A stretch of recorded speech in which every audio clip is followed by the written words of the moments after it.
Depuis plusieurs heures, une nouvelle a suscité l'attention des Camerounais et des observateurs de la scène sociopolitique nationale. L'avion médicalisé transportant le président du RDPC, Paul Biya, est de nouveau stationné à l'aéroport de Yaoundé. Cette arrivée inattendue a immédiatement déclenché une vague de spéculations et d'interrogations dans tout le pays. Les circonstances entourant le retour de Paul Biya, qui était jusqu'à présent en convalescence à l'étranger, restent entourées de mystères.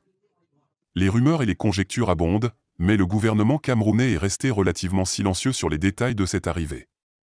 Cependant, des sources proches du pouvoir affirment que cette arrivée anticipée pourrait être liée à des développements politiques récents. L'impact de cette nouvelle sur la scène politique camerounaise ne peut être sous-estimé. Paul Biya, au pouvoir depuis plusieurs décennies, est une figure centrale de la politique camerounaise. Son retour prématuré peut être interprété comme un signe d'instabilité au sein du RDPC et suscite des questions sur la succession au sommet de l'État. Cette situation enflamme également les spéculations sur les futures élections présidentielles et l'avenir politique du Cameroun. Les Camerounais attendent maintenant avec impatience les prochaines déclarations officielles et l'évolution de la situation.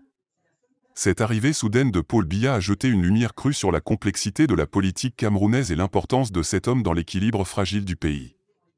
Nous restons attentifs à toute évolution de cette histoire captivante et aux implications qu'elle pourrait avoir pour le futur politique du Cameroun. Paul Biya est-il de nouveau mal en point et nécessitant une énième évacuation sanitaire? C'est la question que tout le monde se pose. Nous n'avons pas encore la réponse à cette question. Tout de même, on sait de l'activiste Chance Lyon que la réunion du MINDEF a des objectifs très précis.